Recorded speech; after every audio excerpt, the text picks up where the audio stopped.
Hey gang, I'm Joe Edelman and welcome to the Last Frame Live. If you're watching live, please leave me a note in the chat. Let me know who you are and where you're watching from. And of course, if you're watching the replay, no worries. I appreciate you stopping by. Drop a comment below the video. Let me know you were here. Already, we got quite a few people here. Picture Effects is here from Hamburg, Germany. Keith in the south of France. Annette from Sweden, David in San Diego, Eric's here from Texas. I got Joe in Vista, California, Calvin up in Maine, Pateo in Switzerland. Gerhard just got here from Austria. We have got a worldwide audience here tonight. Seriously awesome. So I want to dive right in because we got a lot of stuff tonight. So there's not a lot of photography news, and honestly, that's a good thing, right? But first, I wanted to bring you up to date really quick on some events that I have coming up that you may be interested in. Hopefully, you'll consider attending. There are 3 yet between now and the end of August. 2 of them are online. 1 is in person. So the 2 that are online are both happening via the Daisie app or daisy.com. Next week, August 14th, it's talk about imposter syndrome. Now, I know a lot of the people that watch me, listen to me, follow me, are my generation or baby boomers or, maybe older millennials. I get that. And we tend to think of imposter syndrome as being something that, that's a Gen Z thing. Not even close. Because honestly, here's what I'll tell you. If you're a Gen Xer or you're a baby boomer, if you have not struggled with imposter syndrome, you're not working that hard. You're really not. So don't assume that this is just a talk for the kids and the youngins. This is really an opportunity for me to share my experience of how I've dealt with it my entire career and how it has been a struggle frequently. So it's a 1-hour program. It's at 3 p.m. Eastern time in the U.S. Daisie's based in the U.K. It's free to attend. You just need to sign up for the Daisie app. You don't have to pay any money, and you can attend it. And then on August 29th, I'll be doing a similar program, 3 o'clock, same idea with them. It's called Competition is a Choice. If you follow me long enough, you've probably heard me get really angry about people talking about, oh, I've got so much competition. I've never had competition. I still don't have competition. And it's a great thing. Having competition is something you choose to do. So don't choose it. It really is that simple. And then next week, next Friday, actually, I'm going to be down in Fredericksburg, Virginia for the Virginia Professional Photographers Association. Their annual Summer Connect event is happening. I'm doing a pre-con event. It's a full day. So this is an opportunity. You don't have to be a member of VPPA. I think it costs like $25 more, but the whole event, it's really inexpensive. You get to spend an entire day with me. And I'm going to be going through my entire process. The program is called Portrait Photography, Create the Difference, Make It Fun, Market It, and Sell It. So it's a little bit of everything from conceptualizing, planning, shooting this stuff, marketing it, selling it, all of it. I'll have a live model there, a makeup artist. I will be doing some demo shooting. In fact, the model that is going to be there is the model who is the cover of tonight's last frame. So I'll have some images that you'll see in a few minutes, but if you saw the cover on social media, then you know who I'm talking about. So those are coming up, and I'll go ahead, let me just grab the link to that page on my website. The link is already below the video, so you can certainly check it out from there, but that will get you to all of the programs. And it's worth mentioning, September 12th, so squeezing into September, Creative Portraits with Color Gels, all about working with color. If you haven't done a lot with color and color gels, you know that's my jam, right? So Creative Portraits with Color Gels, it's a 2-hour program that I'm putting on. You sign up with it, for it through my website. And nuts to bolts, we're going to talk about color palettes, how you select the colors, how you can use color to control mood and emotion, and honestly, the way that people perceive your work. It's one of my more favorite topics to dig into. So those are coming up. And moving along with the other industry news, Tamron. They've announced that they are developing I got to read this because I'll never remember it all. A 70 to 180 f2.8 Di 3 VC VXD G2. It's a model A065 for Sony E-mount cameras. Talk about a mouthful. In fact, before I finish, can I float a conspiracy theory here for just a minute? I'm going to throw this out there. Why is it that most manufacturers are adding more and more letters and numbers and Roman numerals to their lenses and have even cameras and other stuff? Like, I get it. Those things all represent something about the lens to that specific company. But still, if you watch close, and I'm not picking on Tamron, it's all of these companies. It's still a great way for these companies to continue selling multiple variations of lenses at multiple price points. And it's an excellent way to target, those FOMO photographers, the fear of missing out people who love gear. Target them by releasing new products with, honestly, just incremental improvements. Just saying. I digress. Back to Tamron. Tamron, obviously, my lens manufacturer of choice. This is basically the second generation version of this very popular lens. In fact, I use the current version of this lens, the 70 to 180. So the G2 that you see in the picture here, it is going to be, it's going to arrive this fall. It's going to be slightly larger, slightly heavier, and indeed slightly in both cases. Tamron is boasting that they have revamped the optics in the lens. Also, as part of that revamp, they've been able to shorten the minimum focusing distance significantly. It's down from 33.5 inches to 11.8 inches at the 70 millimeter focal length, which is pretty sweet. Tamron also says that the new 70 to 180 2.8 design, it improves operability and also has additional scratch resistance that they didn't have previously. So no pricing information or sample images yet, but I'm sure they're going to show up soon. And of course, the lens will have Tamron's unrivaled 6-year warranty, which you just can't beat, right? One last piece of news for you Nikon Z8 users.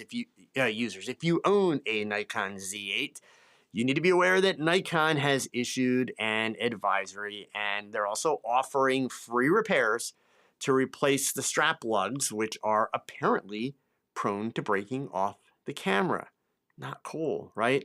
Nikon has a listing on their website of the serial numbers involved, and they will offer free replacements of the strap eyelets and also cover the shipping. In fact, for those of you that may have missed that, if you're Nikon users, I'll drop that link in the chat for you so that you have it, okay?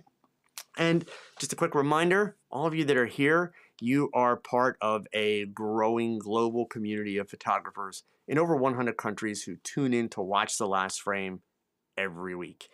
It'd help a lot more people learn about The Last Frame. If you could do me a solid, hit that thumbs up below the video. The more thumbs up, the more YouTube recommends the show to other photographers. All right, so moving on, this week's DIY tip is about rabbit keys. Now, rabbit keys have a lot of different names. There's actually a brand name called Rabbit Key. In the movie industry, there's a lot of little nicknames for them. So before I actually show you one, let's work backwards. If you've been shooting for any period of time, and if you have tripods, or even if you use, like I do, the tether block from Tether Tools to mount my tether cable so that it can't pull on the data port of my camera, you have experienced, okay, the tripod threads that you need to get tight in the base of your camera, right? We all know you need a screwdriver. There's only so much that you can do with your fingers. And even if you have like a tripod plate like this one here, let me pull this out so you can see it, and I'll put it in front of the camera. Even if you have one like that one, we'll let the camera focus. Maybe the camera, there we go, where it's got the little handle, right? If you've ever used one of those, they're still really hard to work with, right? So my version of the Rabbit Key, it's not the brand name version because they're a tad expensive, right? I like this little gadget that you see right here. Let me get that in front of the camera. There we go. you'll notice as I spin it around, it's got all different size screwdriver threads on it. And it's just a little bit bigger than a quarter. I have one of these in every camera bag because I was able to get them for like $5, right? I have one in all of my camera bags. I have one in kind of my little gadget drawer that's in my studio. I always have one nearby. Now, if you do the math on that, that means that I've probably spent about $30 over the years, and I have a bunch of these. For some of you, that may not be viable, and so you still have this issue. And yeah, you know, you may have a small screwdriver that you could stick in your bag, but if it's a tiny compact screwdriver, it's going to have a hard time with a screw head this big. They're pretty solid, right? So you need something bigger. The DIY hack for that is a washer, right? Just a simple washer. In fact, you'll notice the key that I use, this washer is basically the same size, and it's thin enough. I'm never going to get that one to focus. Cover my eyes and it'll focus. There we go. It's thin enough that I can drop it right into the head of the screw base that's there and use it to tighten. Couple options. I can get these washers super cheap at Home Depot, Lowe's, any hardware store, and I can put them in my camera bag the same way that I have the other one, right? Or since it's got the hole in it, you could even attach these to a keychain. But even this, for some of you, maybe a little bit big, right? So the reality of it is, a lot of you probably have a little drawer in your kitchen or in your garage or in your basement with tools and parts and hardware where, you know, you've bought some IKEA furniture or some build-it-yourself thing, and there were extra washers, right? So you can see by comparison, this washer that I'm holding up now, super small by comparison, right? But the best part of it is I could easily attach this to my keys. It weighs nothing, and it still gives me a much better grip than trying to use my fingertips. So it's one of those gadgets that you don't need it until you need it. And when you need it, if you don't have a screwdriver or don't have something like this, oh my God, is it annoying, right? So I encourage you, you don't have to, and by the way, in the description below the video, there's a link to the one that I use if you're so inclined, you want something like that. It's an Amazon link, but almost any washer will do. It's all about getting a little bit of extra grip. And believe me, you know, when you're attaching something like a tether block, or for that matter, you know, a tripod plate, you don't want to mess around with that, right? You want to make sure that you are getting these things locked down solid. You don't want them swiveling, and God forbid, you don't want it falling off while you're working, right? So if you don't have something like that in your bags, deal with it, right? Get yourself set up so that you have it. Again, not a problem till it's a problem. Maybe you've never had a need so far, but I promise you, at some point, you will. All right? Okay, so let's talk about shot breakdown, right? So, or shoot breakdown, excuse me. This week, I am going to go back to a type of lighting that I talk about a lot. I've got a bunch of videos that are on my channel that I've done with this lighting. I've talked about it here on the last frame before, but this is a slightly different variation on it that I want to share with you. The lighting that I'm talking about is basically a backlighting, okay? So this is the image that I mentioned before is on the cover for the last frame tonight.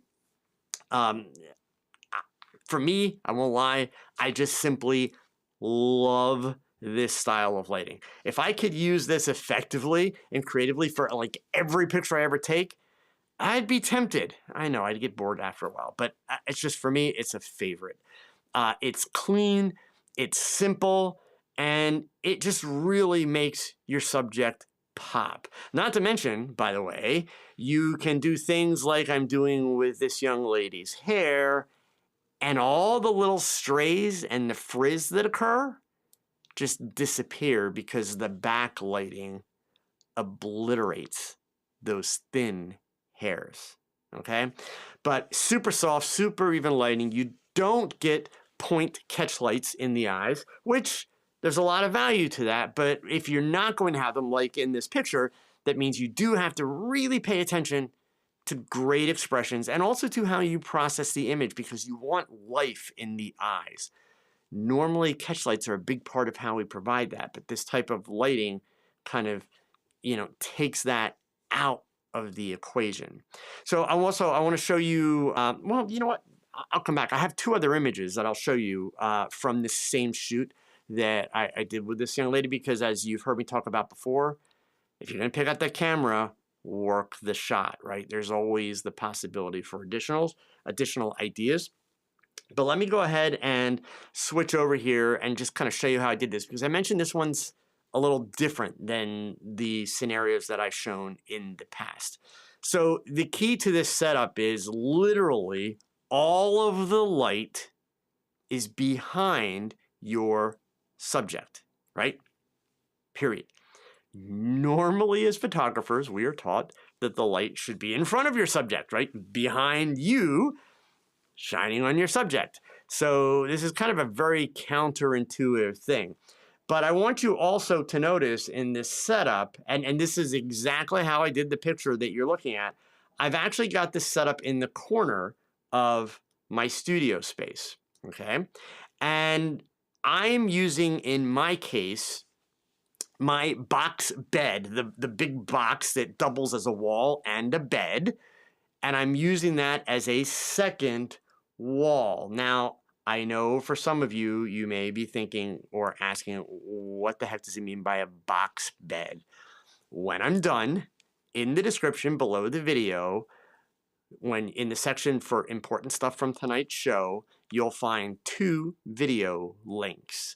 One is to a video about my home studio setup, which shows the box in the studio.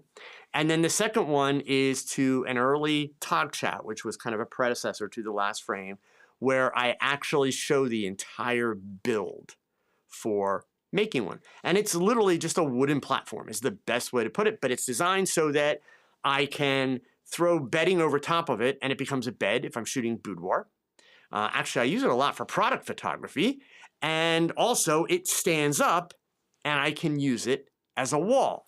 So in the case of this concept, you could certainly do something like that. But if you don't have one, and maybe if you don't have a dedicated studio space, then it's not going to be practical for you to build one because once you build it, you've got this big object that you're stuck with. This is a great example of where V-flats come in really handy because the V-flats are very portable. You can fold them up, store them, and it will give you the exact same effect. So I've literally got this extra wall set up just about 3 feet. It's a small space, okay, from the other wall. The light is coming in behind the subject. So I'm lighting everything behind her, and I'm basically hitting that full power. It's with a Godox 8200, and I am just blowing everything that has into that corner, a little bit above her head, aimed down, right? It's important to note I have her a little more than halfway through the board. Whenever I do a shot like this, in fact, let me unlock that, I will experiment and I will have my subject anywhere from about here to here. Why would I make the change? It depends on the environment where I'm shooting it, okay? If I've got a lot of white surrounding me, so in my studio, this wall is white, the top wall is white, and the wall that is about 5 feet behind me is also white, I get a lot of fill. So I can have her further forward, right? If you're not getting a lot of fill on the front end, you need to do one of two things. You have an option. Option one, this is the minimum, least effort. Back her up. so that you're getting more light bouncing off of your fake wall and your real wall kicking back into her. Or the other option, let me just change the angle here. In fact, we're going to step out of the room so you can see this from the other side. For $2.50, go to a dollar store, get yourself 2 pieces of foam board, $1.25 each, okay? And set them up on an angle to reflect light back, at which point you're going to move her a little bit closer, and then you are going to shoot through them. Right? So the downside to this setup is, yes, you're going to need another light stand or 2 to mount those and hold them, or you need to have somebody else hold them. But in a pinch, if you're, working on location and you've been able to find, 2 white walls to make a corner, use a V-flat and 2 pieces of foam board, and you are able to, create this setup. So again, what it's giving us is kind of a very pure, very clean light. As much as I said I would be tempted to use this all the time, obviously that'd get really boring. But when I do any shoot, I talked about this many, many times, many different ways over, I'm a big believer in working the shot. So this was from a quick shoot that I did with this young lady a couple of weeks ago. And the top that she's wearing, it looks like it's maybe like a tank top. It's actually a bodysuit, which you'll see that in just a minute. But this was the first version that I did. And then from there, did a wide angle lens, okay, and created this shot. With the wide angle, I'm able to get a little bit more of an unusual perspective, make the shot look a little bit more dynamic. And yes, there's one Photoshop sheet in here, full disclosure, okay? Because the setup is what I showed you. It's the corner of a room, which means that, in fact, yeah, you can see my mouse, means that obviously this corner did not exist. It's simply a matter of grabbing that corner and I flipped it over and dropped it in place, right? So it's a real simple composite because I wanted kind of that symmetry in the frame. But then, right, so I've got 2 ideas now that I've worked with. I wanted to see where else I could go. So I had a hat that I've been wanting to play with for a while. And I also had some interesting kind of neck pieces that have a bit of a Victorian vibe. So I had her change into just a simple black tube top and used the neck piece and worked with the hat. So all 3 of these shots that I've shown you, so the first one, that one, they are all done with the lighting setup that I just shared. One of the reasons why I would encourage some of you to try this, it is so simple and so pure in terms of what you're making with an image that it is going to force you to really pay attention to your subject, to really interact with and engage your subject and pay attention to details, because the shots are so simple, anything that's sloppy stands out like a sore thumb, right? So give it a shot, give it a try. It's a lot of fun in terms of just once you kind of find that balance. But there's one last piece that I also need to share.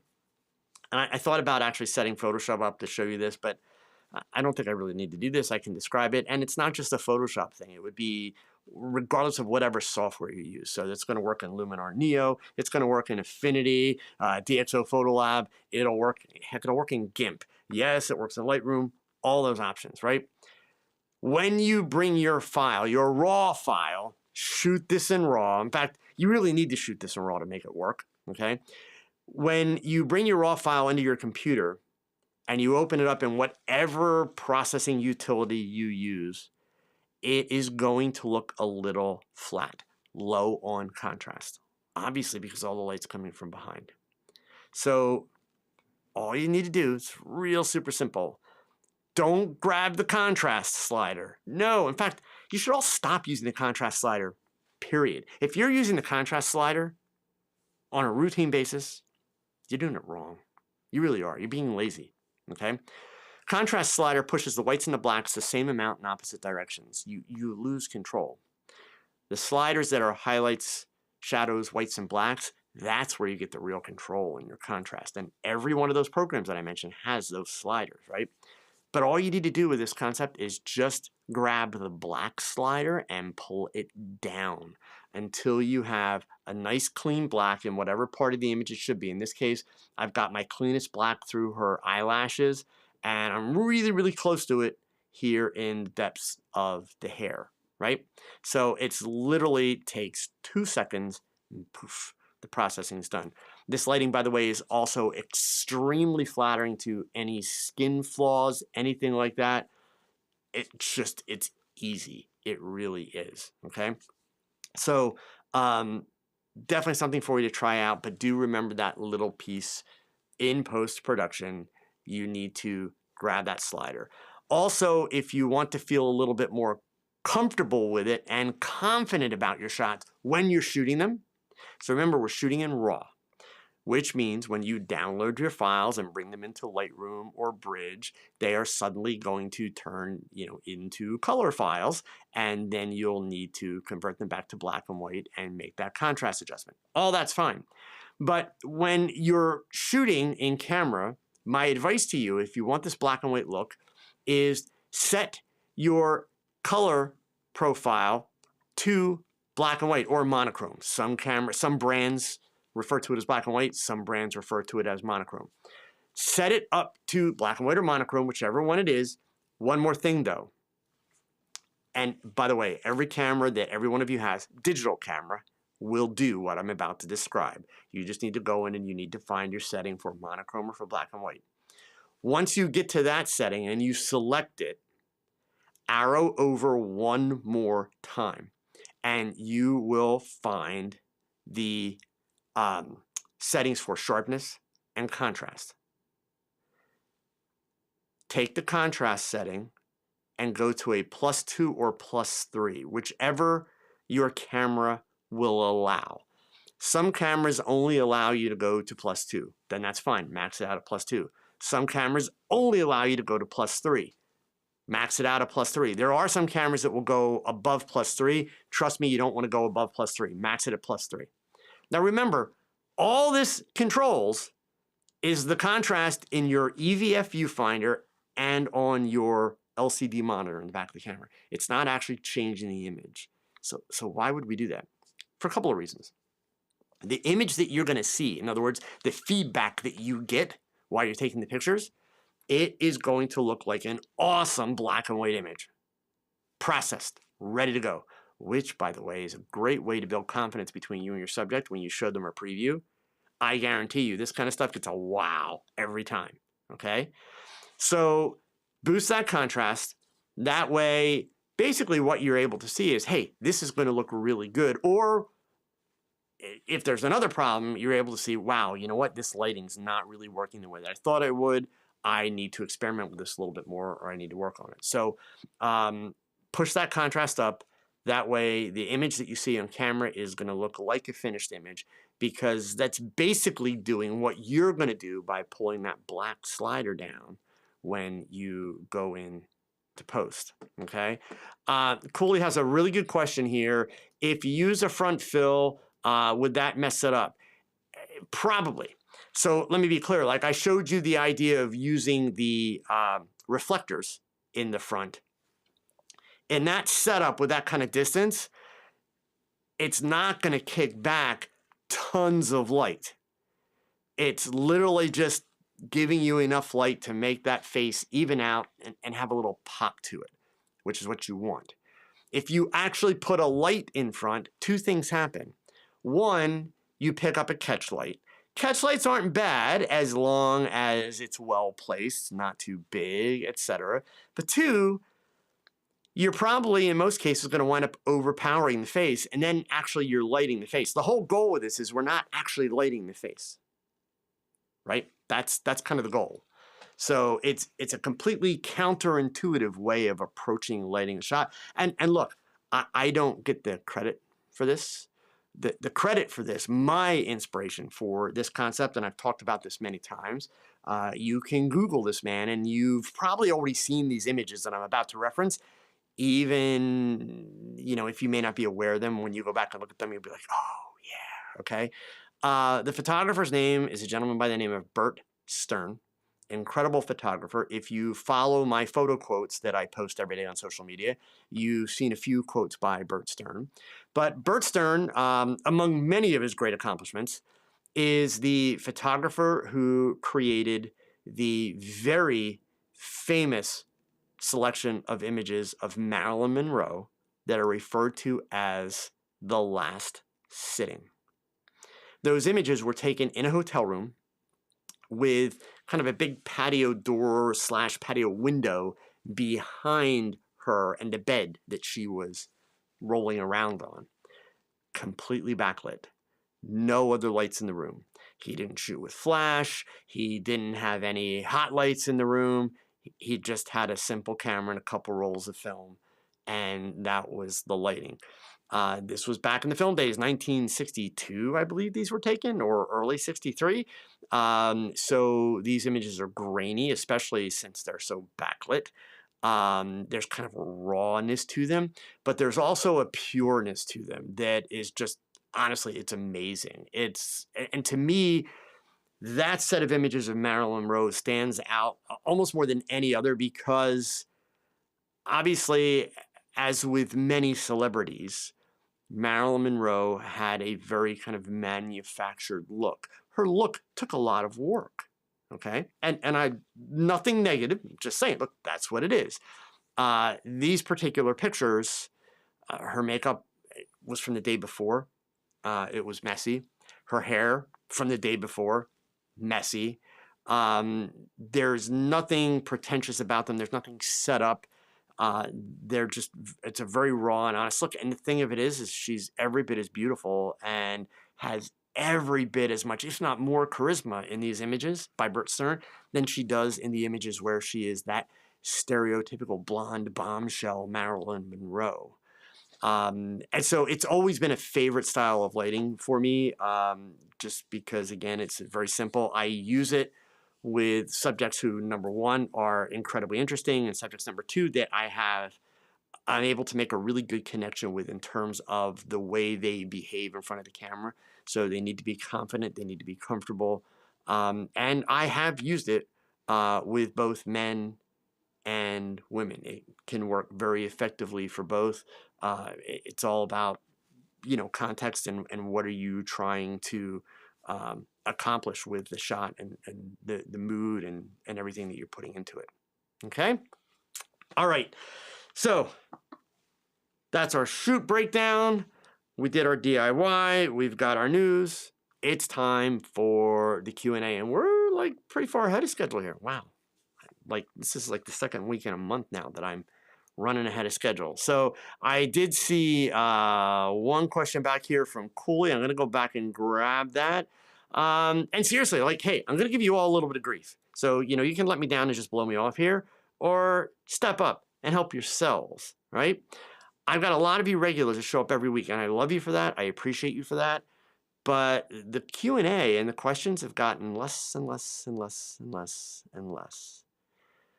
But yet I don't hear you all coming in and saying, oh my God, my photography, man, it's like through the roof. You'd be amazed just how incredible my work is anymore. Like, I've got it down.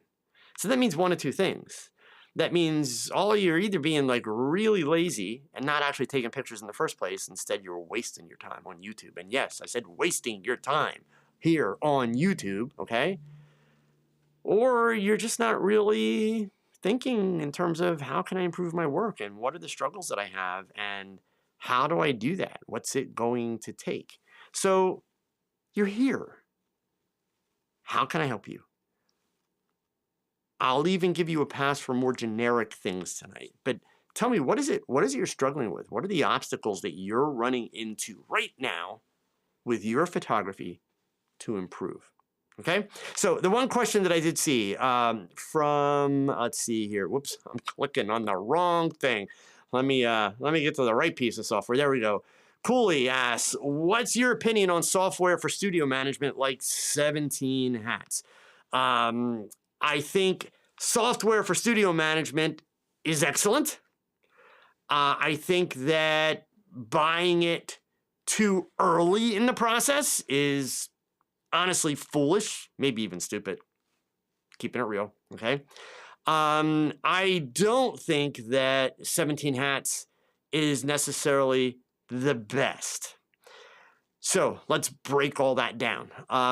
Let me talk about the piece that honestly always concerns me the most when photographers ask about that. So Cooley, take this as a piece of advice that, maybe can stop you getting yourself in a hole. I believe, if I recall right, you mentioned either last week or the week before when you were here that, you're getting ready to kind of set it up and go for it and start a business and make some money.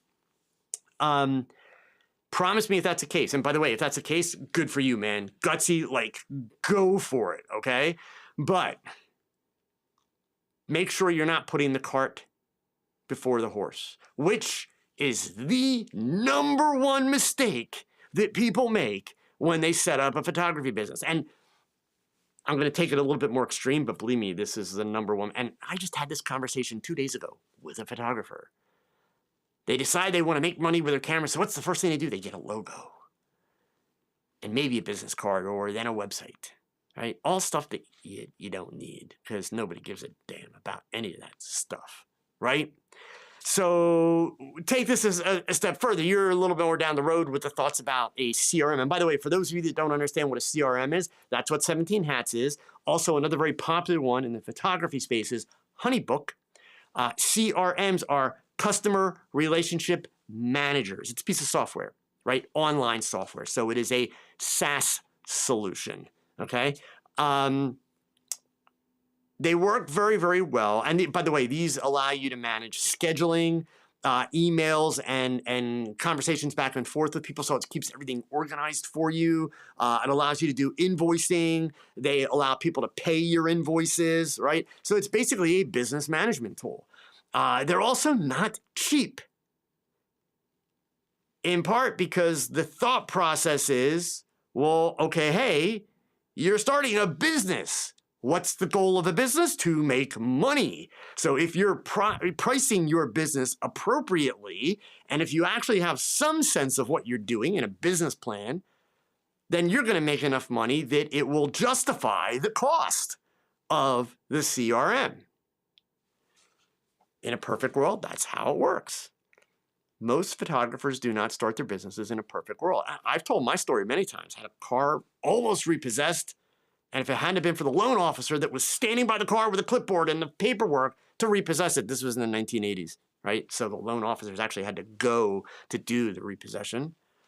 If it had not been for this man showing me incredible empathy, I would have lost my car with a young child at home. I would have been in deep doo-doo.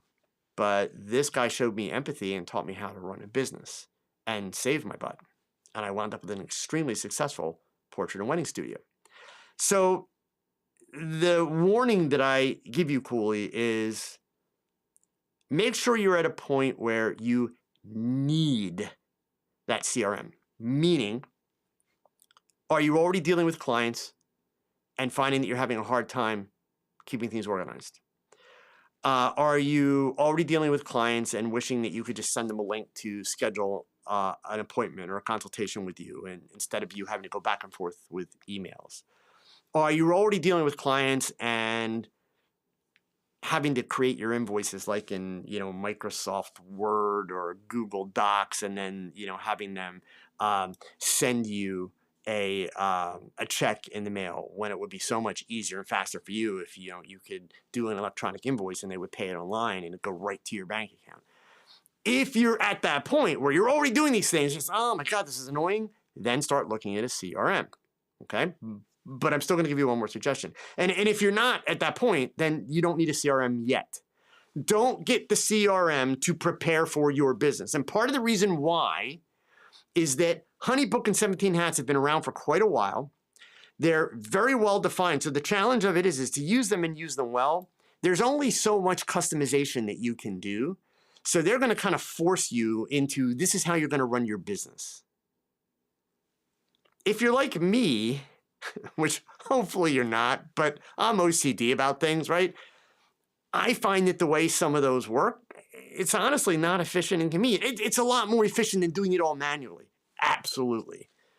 But it's not as efficient as I want it to be and not as convenient as I want it to be. And keep in mind, my business at this point does not involve working with portrait and wedding clients and that kind of stuff, right?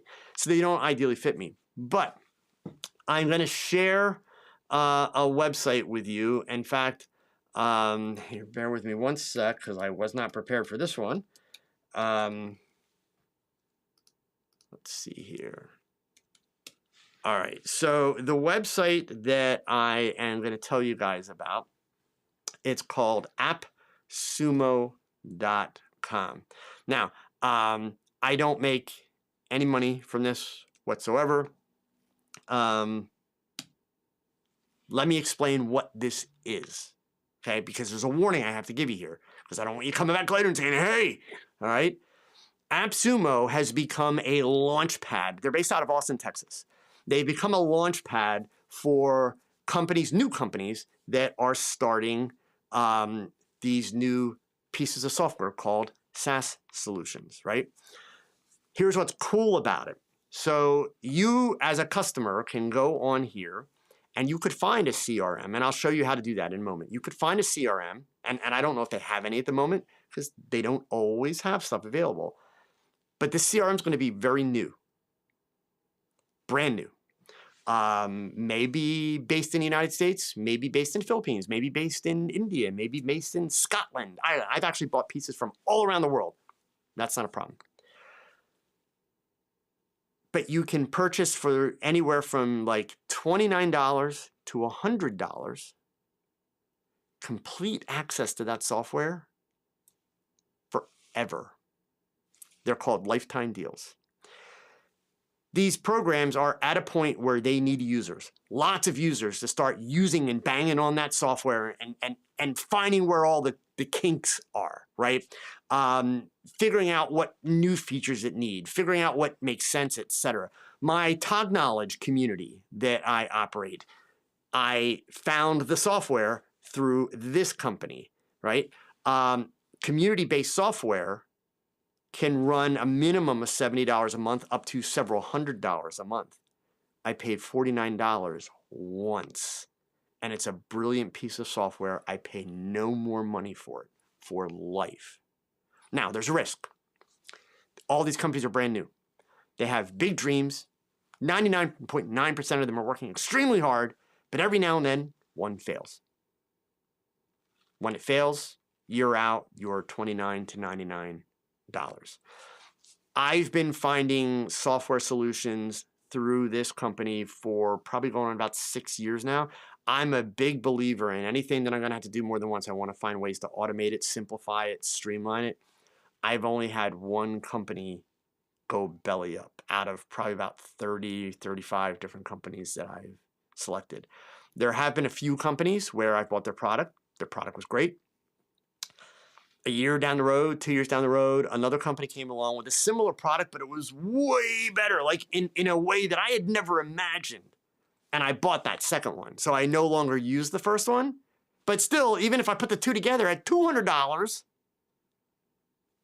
I'm way ahead of what I would be paying if I was paying on a monthly basis.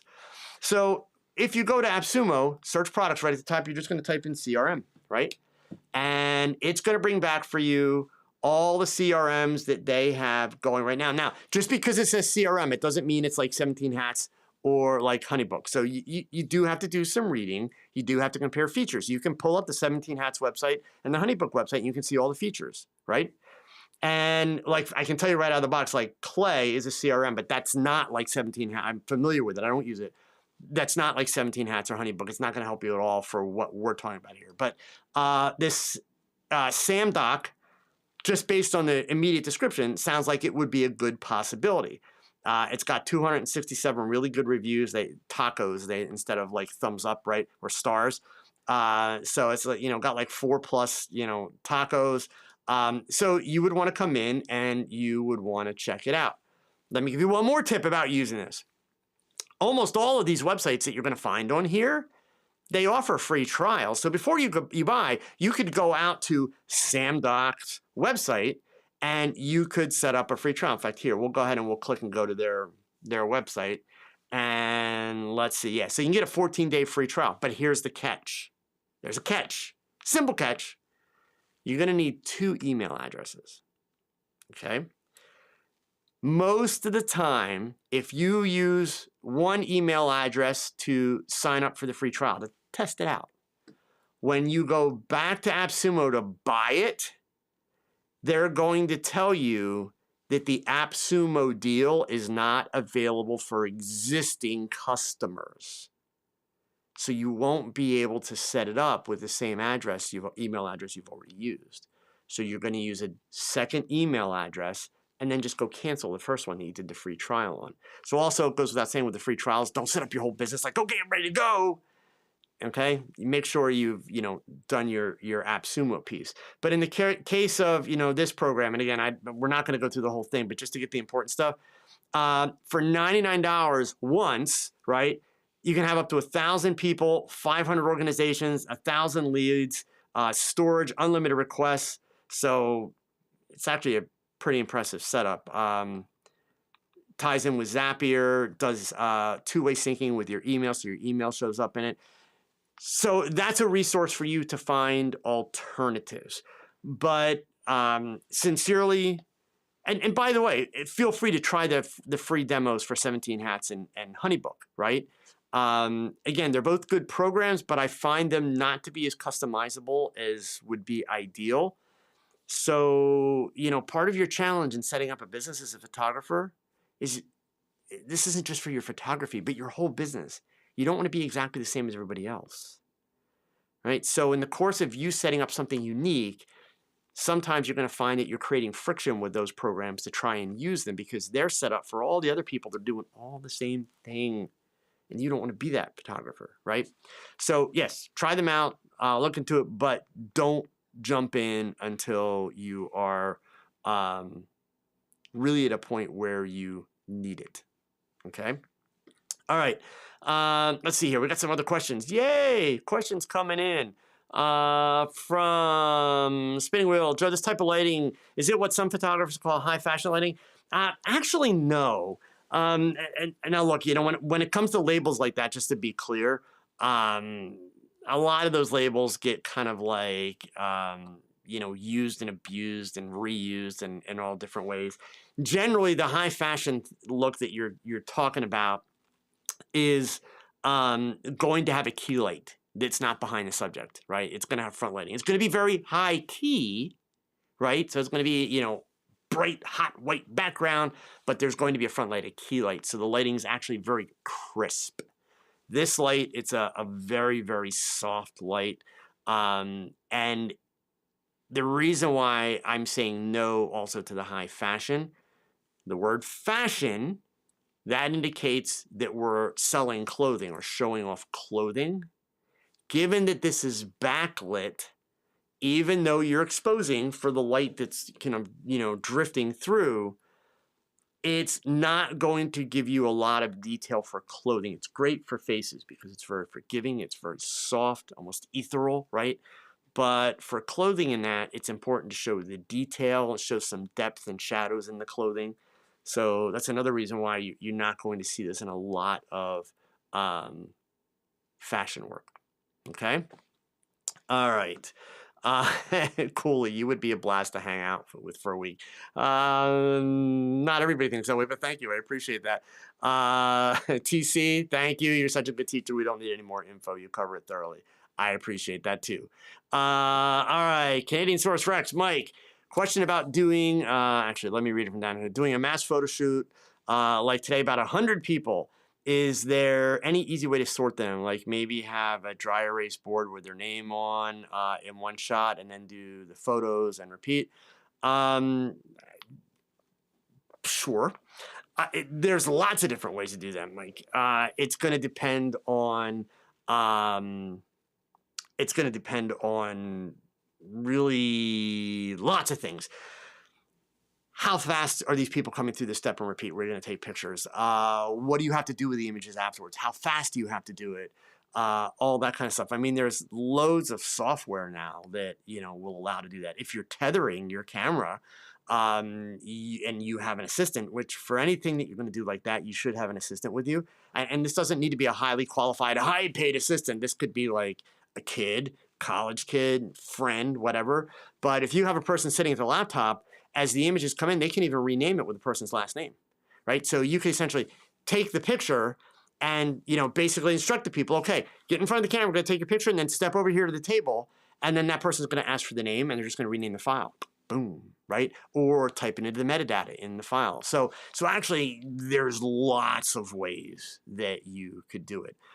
It's going to depend on budget restraints. It's going to depend on time restraints. The dry erase board, yeah, you can do that, but that's a lot of walking back and forth from in front of the camera to the subject. And so it's all a matter of what you're shooting, how you're shooting it, how fast it's got to work.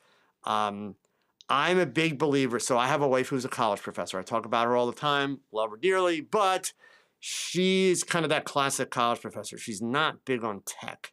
In fact, she was actually planning on retiring next year, and her school has asked her to stay on as a dean of institutional research for assessment. So this fall, she's going to be teaching classes and transitioning into this position as a dean, and then taking over full-time as the dean. The challenge is this particular role uses a lot more tech, and she is not a tech person. So I am already working with her new secretary to communicate a lot on the tech that's being used and getting it set up and trying to put it together in ways that my wife can use it. Because here's the thing, for me, I'm all about the tech, but it has to actually make my life easier. Right? So even the idea of, what you're talking about with the dry erase, it can be easier. It can also be a pain in the butt. So it really depends on what you're doing. Just noticed here, whoops, and I just lost my comments. There they are. Eric just added in here for us. Got Photo has a free option. If you have the time to set it up, you can get a QR code for each person. Yeah, I mean, there's a lot of different ways that you can do it. Most importantly, Mike, it's going to depend on the flow of the scenario where you're shooting, and then what you need to do with the pictures afterwards, and how fast you need to do it. That's the kind of stuff that I think is going to really have the biggest impact on what you choose to do. Okay. Let's see here. From Rob, how would you use a 24-inch parabolic softbox? What is the best application for such a modifier? A 24-inch parabolic softbox, I wouldn't use at all. Wouldn't catch me dead with it, Rob. So for me, since you're asking how would I use it, a 24-inch parabolic softbox is a completely useless modifier. 24 inches is only 2 feet. That's really small. Parabolic modifiers are deep for the purpose of retarding the spread of light a little bit, because remember, inverse square law, the moment light leaves its source, it spreads. Whether you want it to or not, it spreads. But we can retard that spread, and what retarding the spread does is it gives us a more rapid light fall off at the source, right? But since I'm a people shooter, a 24-inch modifier, I'd need to bring that very close to my subject to get a good size relationship to the head, which means I could only use it for headshots. But that also means because it's parabolic, I'm going to get a much more rapid fall off. And if I'm going to do that, I'd rather work with a beauty dish. So for me, a 24-inch parabolic has no use at all. For my work, that's like a gimmick modifier. I wouldn't be bothered. I'm not exaggerating when I tell people that a few months ago, I pulled all the modifiers out of my studio. I mean, for all the years I've been shooting, and especially when I started doing the YouTube stuff and people were sending me stuff like crazy, way too many modifiers. I'm literally going to do a garage sale here in the Lehigh Valley downtown this fall to unload, because I've got 4 huge piles in my garage of modifiers, many of which have never been opened. In my studio right now, I have 5 modifiers. That's it. That's all I have, and that's all I'm using. Because that's actually all I was using. It's just I had all this other stuff, and there's no use for it. So, sure, might you find a photographer that likes that? I don't doubt it, but to me, I wouldn't. It's kind of useless for my work. So, let's see, John here. I'm going to be shadowing a job at an Indian wedding event, large groups of people, but good lighting. For parties like these, what's the window? What's the window should I have on my settings for manual flash? Well, so number one, I wouldn't use manual flash unless you're talking about setting your lights like kind of like out in the corners of the room type thing. In other words, your lights are never moving.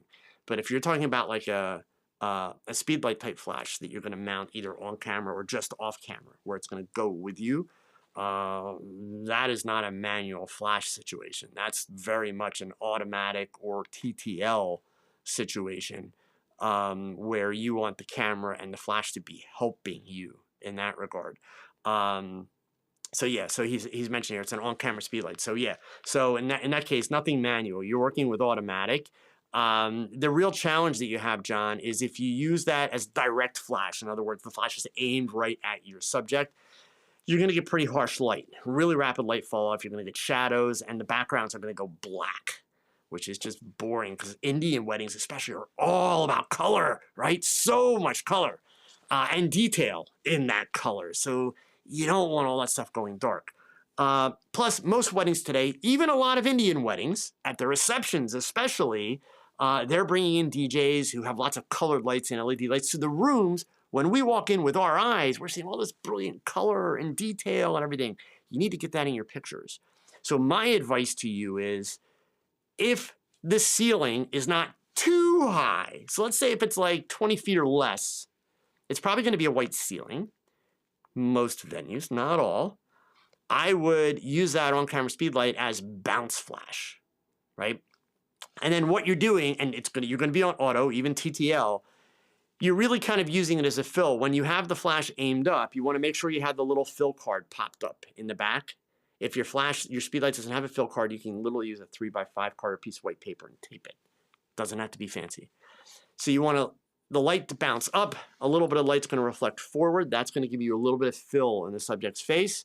But your goal is not to have the black background. So you're going to use your shutter speeds a little bit slower, okay? Not your aperture. Your aperture is going to be based on really kind of a set number. You're going to be picking apertures of like 2.8 or 4 in those situations, right?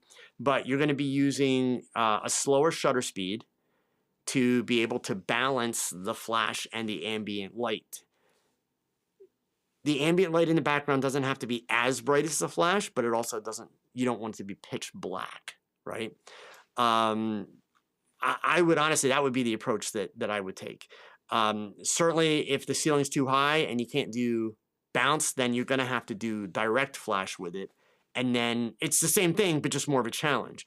You wanna make sure that you are using a slower shutter speed. You'll probably have to raise your ISO a little bit, but you're using a slower shutter speed so that you are able to balance the lights out a little bit. In other words, get enough background light that it's not black.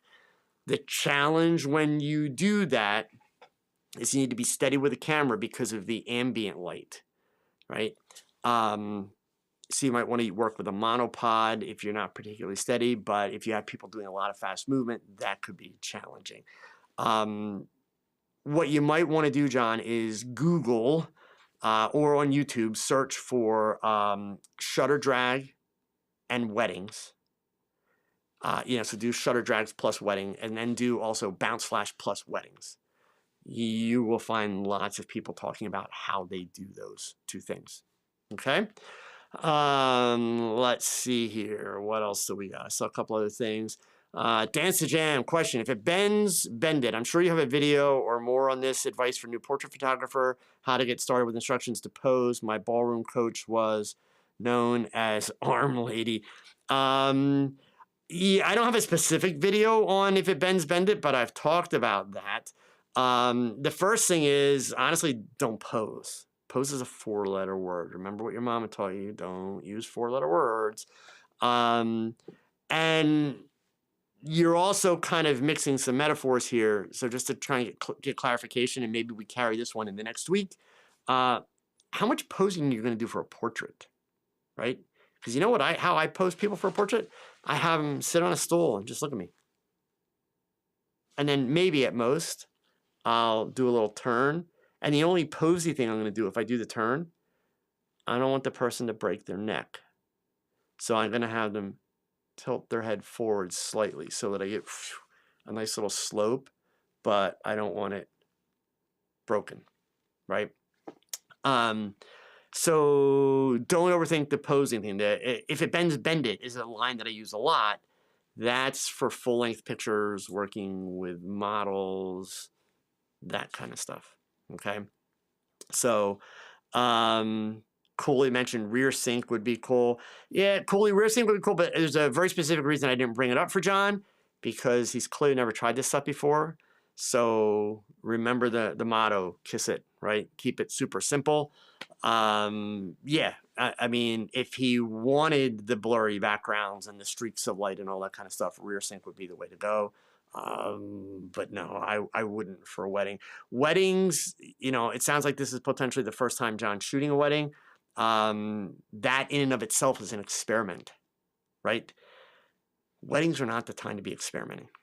So yeah, I would keep it simple. I would, John, pretend that you've never heard about rear sync, especially if you're the primary photographer at this wedding. If you're just kind of a friend that's going and shooting for fun, well, then cool. Then you can play around and, see what you come up with.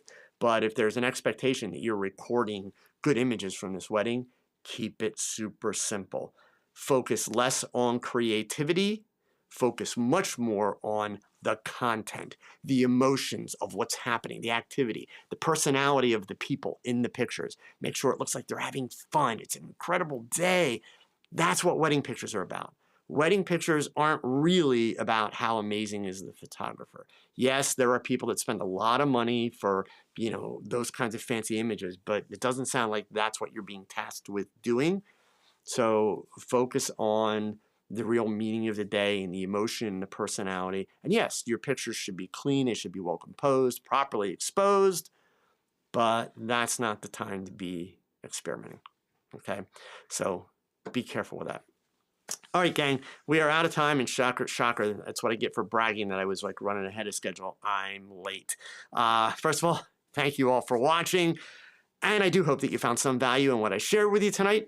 If you still need to do so, hitting a thumbs up helps more photographers find out about the show.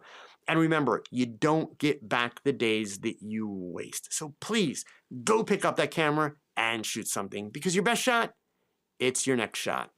# do the work, gang. Adios.